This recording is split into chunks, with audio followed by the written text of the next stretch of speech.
अपने आराध्य देव के नाम और मंत्र में डूबा रहता है। जो मननशील है उसे मुनि कहते हैं।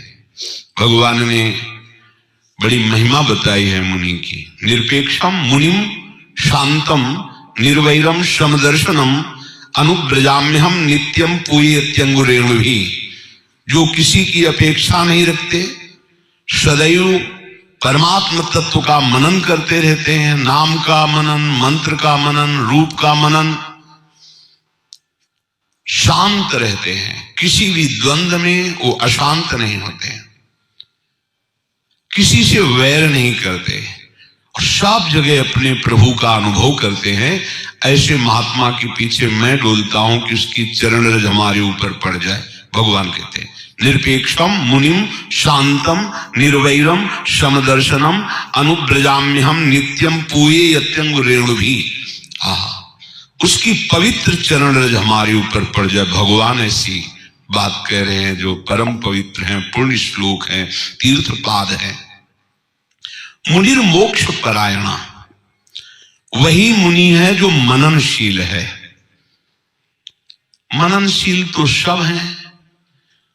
कोई विषयों का मनन कर रहा है, भोगों का मनन कर रहा है, असत का मनन कर रहा है, तो मननशील वो है। पर यहां उस मननशील को नहीं कहा गया।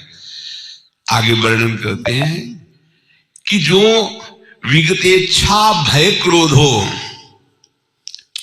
संसार का मनन, भोगों का मनन, असत का मनन इच्छा से होता है। इच्छा से उसमें विरोध पड़ा, क्रोध आ जाता है, और बलवान हुआ विरोध करने वाला तो भय लग जाता है। इच्छा, भय और क्रोध रहित जो मननशील महात्मा है, अब क्या मनन होगा? इच्छा रहित है तो प्रभु का मनन होगा, क्रोध रहित है तो प्रभु का मनन होगा, भय रहित है तो प्रभु का मनन होगा। अब इसको उल्टा बोलते हैं, जो प्रभु का मनन करते हैं वो इच्छा रहित हो जाते हैं, जो प्रभु का मनन करते हैं वो क्रोध रहित हो जाते हैं, जो प्रभु का मनन करते हैं वो भय रहित हो जाते हैं। वो क्षमावान, निर्भय और इच्छा रहित महापुरुष होते हैं। विगत इच्छा रहित होते हैं। ये कब होते हैं? जो अपने आराध्य देव का ही केवल मनन करता है। ये अंतर की बात है मनन। देखो, बाहरी जितनी चेष्टाएं हैं वो प्रकृति जन्य सतोगुण, रजोगुण, तमोगुण को लेकर के ही प्रवाहित होती हैं। भक्ति इस गुण चक्र को तोड़ता है। कोई भी व्यवहार की भी चेष्टा हो तो भगवद अर्पित कर देता है। भगवद अर्पित होने पर वो त्रिगुण माया जनित फल नहीं प्रकट होगा।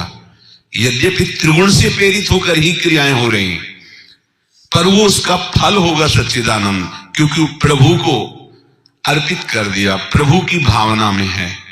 लेकिन जिनका केवल लक्ष्य भगवत प्राप्ति है, ये व्यवहार से युक्त की बात कही पीछे, ये जो बात है केवल भगवत प्राप्ति, उनकी बाह्य चेष्टाएं भी व्यवहारिक नहीं है, केवल भागवती।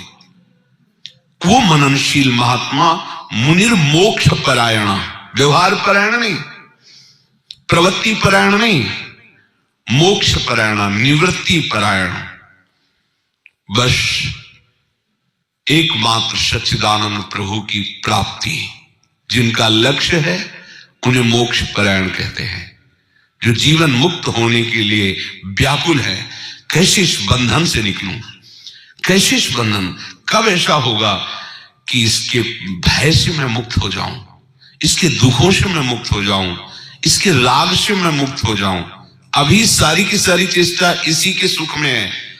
वो व्याकुलता ऐसी बढ़ेगी कि शरीर तुम्हें भार नजर आने लगेगा, जीना मुश्किल हो जाएगा। जब तक उस तत्व की प्राप्ति नहीं होती, बोध नहीं होता, तब तक व्याकुलता ऐसी बढ़ेगी वो तुम्हारे राग को भस्म कर देगी। शरीर राग, इंद्रियजन भोग राग, ये ऐसे नहीं होता कि वही अंतराग, व्याकुलता, ऐसी व्याकुलता कि भले प्राण निकल जाएं पर प्रभु का सुमिरन नहीं छोड़ सकते, मनन नहीं छोड़ सकते, क्योंकि वो मोक्ष परायण है। बस लक्ष्य बन गया केवल केवल भगवत प्राप्ति।